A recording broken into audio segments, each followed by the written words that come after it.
Welcome to Thriving Tribesmen. My name is Kuri, your host, and I'm excited to be making this episode. So, we're going to be talking about Valentine's Day, gentlemen. And Valentine's Day is a very difficult day for many people within sexless relationships.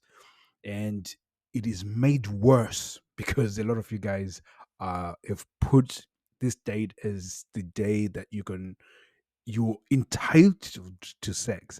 This is the day where I'm going to buy you flowers, buy you chocolates, whatever cards, and um, declare my love. And hopefully, the thing that I present to you, like a sacrifice of some sort, um, you're gonna give me sex or goddess of sex. Oh God, it's the most terrible idea. In fact, it's gonna keep you sexless, and whatever you do is gonna feel manipulative. It's gonna feel a pressure for you to try and if you're pushing towards getting sex on that day because you feel entitled because it's that day. It's not just Valentine's. Most people, it's Valentine's, anniversaries, and birthdays are usually the days where they target that out of all days today I deserve some sex. So it pushes you further into a sexless relationship because she feels pressured into it, and it's you grabbing her by the wrist and forcing her towards sex, and that's again a negative association with sex, another negative association with sex, and therefore pushing you further away from that frequency that you want. So this year we're going to do it a little bit different. We're going to approach it in a way that's going to get you closer to the place where she's more excited about having sex with you. Then one of the things that we need to do is completely take sex off the table, remove it. And then when what I mean by that is that you're not looking to get sex. In fact, your goal is to make her feel the most validated, the most loved, and the most appreciated. Now, I know that you already have some issues that are going on. Maybe there's a bit of resentment, there's a bit of anger built up. So you might find it a little bit difficult to do that sort of thing, which is understandable. I absolutely understand that. But at the same time, you can approach it a little bit different. You don't have to spend ridiculous amount of money because again, most people that's what they do. They put out date night or they get Caesars and then book some weekend away or do something that is completely extra with this expectation of I'm going to get sex. And sometimes you can I've heard people that sometimes they actually go and buy lingerie as a means of really trying to set the tone of what's going to happen. Again, on Valentine's Day, if you're in a sexless relationship, do not fucking buy lingerie or anything that is sexual. Just do not do that because again, especially when you already have that vibe that around sex, whether it's negative, it just compounds on the problem. Like it's one of the most ridiculous things when it comes to sex. If you think about it, is that you're in a sexless relationship. There's negative association to sex. The next thing that you're gonna offer up is more sex. Just think about it. How ridiculous that is. Like, I don't eat eggs. I wish I did because eggs are so good for protein and all of that stuff. If I eat eggs, I will completely hurl. But because I know that it's good protein and it's amazing, if somebody offers me eggs, I'm pretty much not going to like it. It's just a non-starter. So it's a bit ridiculous for somebody to offer me eggs or for me to try and eat eggs. And you just think about it for the same things that you don't like to eat or whatever you don't like. It's like you if you're not gay, the last thing you want is dick up your up your ass. And all of a sudden this is the feeling that she's feeling when you are introducing sex. So you guys you need to we need to recalibrate the relationship. We need to do a reset. The best way of doing a reset is in time like this where you got Valentine's. And the strategy in order to get this reset is now trying to use Valentine's as a place of starting a good association with the relationship. So at the moment she knows that you're sort of gearing up towards Valentine's, you can be trying to manipulate the situation so you can have sex. So defenses are up. So really approaching it with no expectation of sex is probably going to be the most powerful thing that you can provide. And even disqualify it and say, you know what, this Valentine's, I wanted to make it special. We don't, we're not even going towards sex. You don't have to mention it. You don't have to, but if the topic comes up, just say, you know what, I'm not even looking to have sex. I just want us to have fun. And one of the things that you can do is get some plans together. So, for example, don't ask her what she wants to do for Valentine's because, again, it comes across weak. It means that you're passive. You want her to um, be the decision maker. All of that is communicating that you're somebody who's not leading. I personally would come up with two things that she might enjoy. So, for example, let's say my wife, she likes the theater. I'll say I'll book some theater tickets. I'll book my mother-in-law in order to look after my daughter, and then just say I've booked some theater tickets to go for our Valentines. We're gonna have dinner. These are the plans that we have. So everything is all planned down. It communicates a lot. It communicates that I've planned that day, and it's she doesn't have she only just has to look pretty and turn up. Most people they will ask and say, "Can I?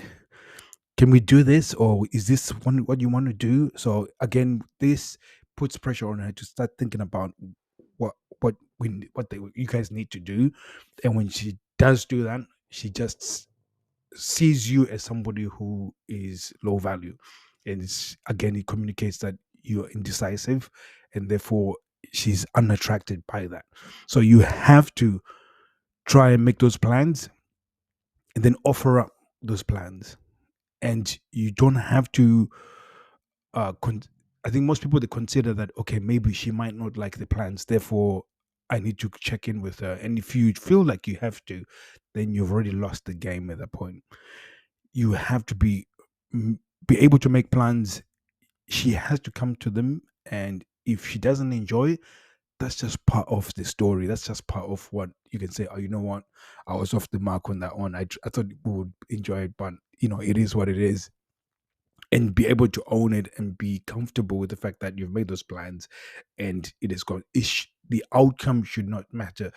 The most important thing is that you're spending time together, you're having fun, you're not even talking about sex, you're not focused on that, you're trying to focus on just having a really good time. And part of it as well, it's not even about you trying to make a laugh or enjoy, it's more about you focusing on having the best fun you can have.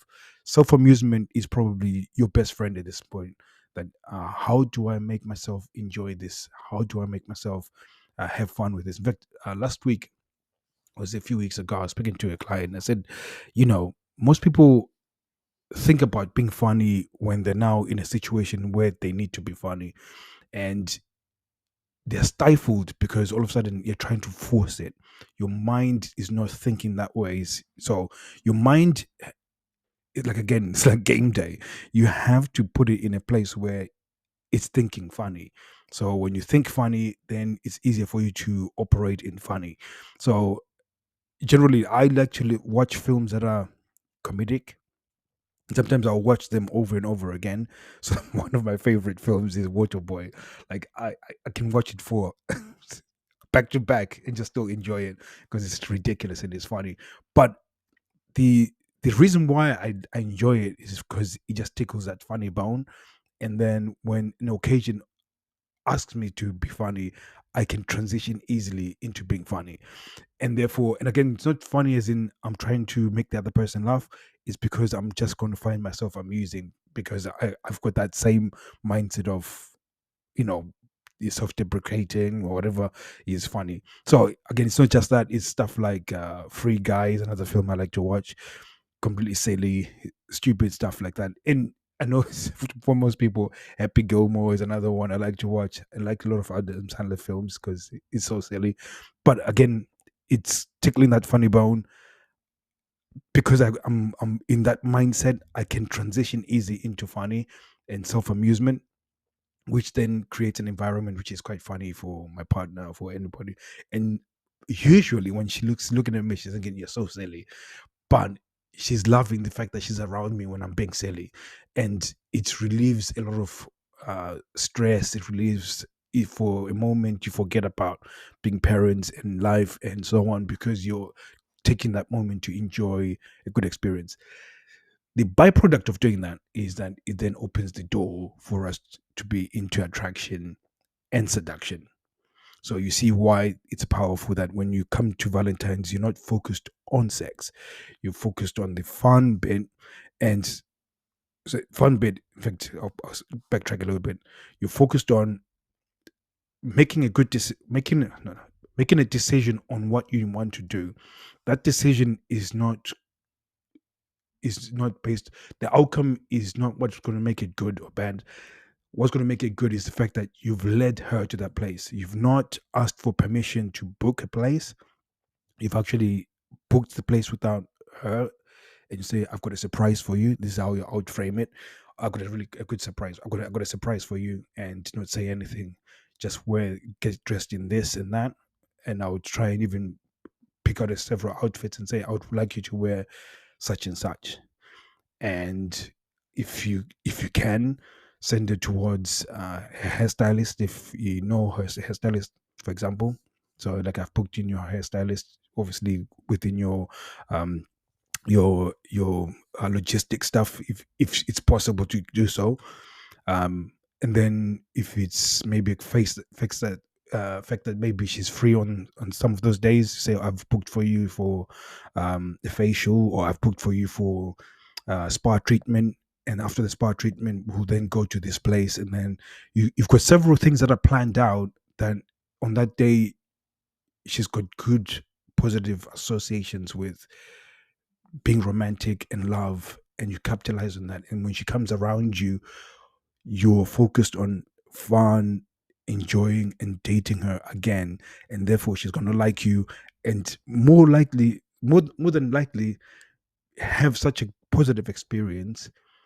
And again, when I say she's going to have a positive experience, it will be more powerful if you leave it at that point and not do anything else. And she might be actually expecting the fact that you've had so much fun. Maybe we should have sex.